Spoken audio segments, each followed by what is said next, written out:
Olá! Meu nome é Mari, vocês estão acompanhando o canal Memórias de uma Minhoca Estrebuchada, onde eu conto histórias da minha vida desde quando eu perdi a visão.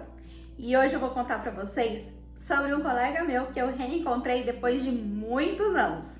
E é uma história incrível. Antes de tudo, dê uma pausa no vídeo, se você ainda não é inscrito no canal, faça a sua inscrição e ative as notificações para não ficar de fora das novidades. Gente, lá por volta de 2011, 2012, eu fiz uma pós-graduação aqui em Campo Grande em psicoterapia de orientação psicanalítica. E na minha turma tinha um rapaz, porque na época eu era bem mais nova, que usava uma lupa eletrônica, mas na época eu não tinha nem ideia do que era uma lupa eletrônica. E, inclusive, eu conversando com ele, agora que eu reencontrei, eu nunca me toquei de que ele era uma pessoa com deficiência visual. E eu tava até conversando com ele sobre isso, de como são os nossos pré-conceitos, né? Como a gente diz.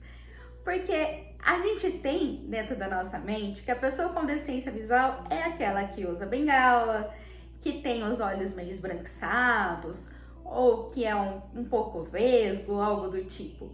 Então, eu nunca coloquei esse meu colega, né, esse meu amigo, vamos dizer assim, nunca categorizei como uma pessoa com deficiência visual. Então, sempre que me perguntaram se eu já tive contato com uma pessoa com deficiência visual, eu sempre me lembrei do amigo do meu pai, de São Paulo, que eu já citei para vocês sobre ele, e de duas pessoas que estudaram comigo na época da graduação.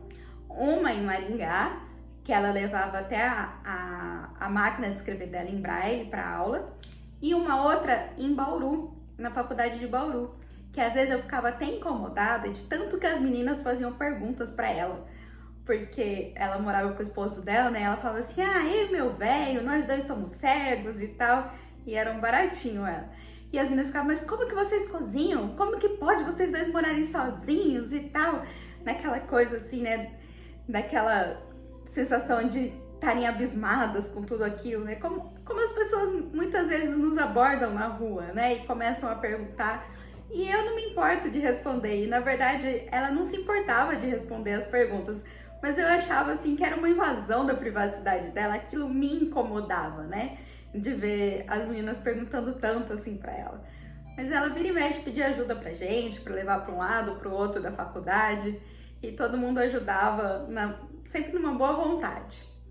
Mas, voltando a esse meu amigo da pós-graduação, a gente estudava junto na pós, a gente conversava de vez em quando, nunca tive muita intimidade com ele para perguntar por que ele usava aquele aparelho, que para mim era muito esquisito, parecia uma máquina fotográfica.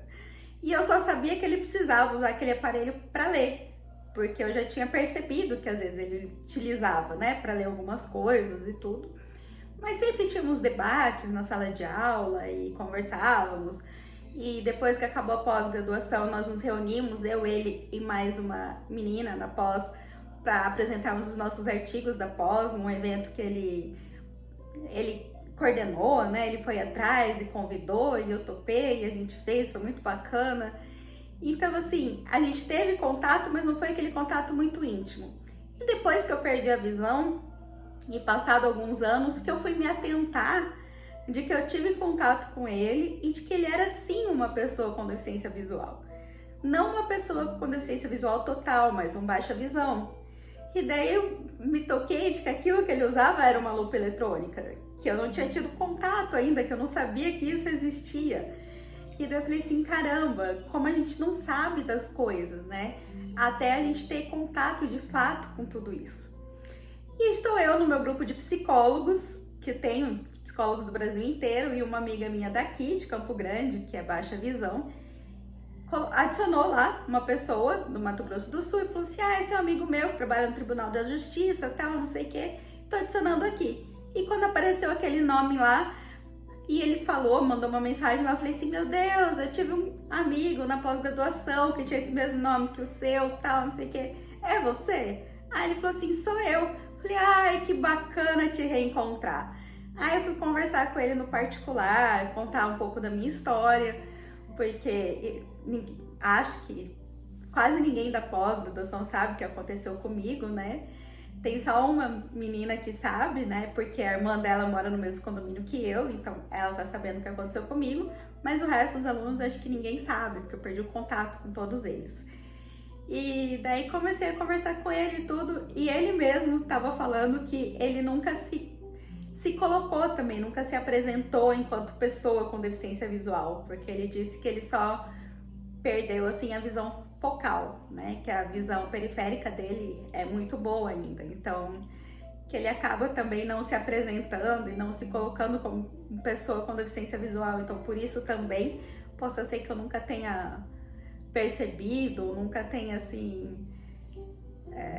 vamos dizer, catalogado, né? Entre aspas, ele como uma pessoa com deficiência visual.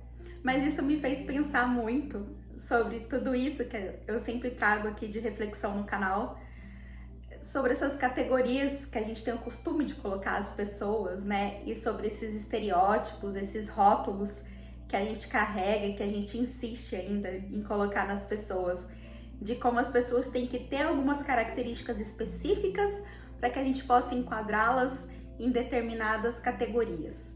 Então, se a pessoa anda de bengala, se a pessoa tem um olho diferente, se a pessoa usa óculos de sol, independente de onde ela estiver, aí sim ela é uma pessoa com deficiência visual.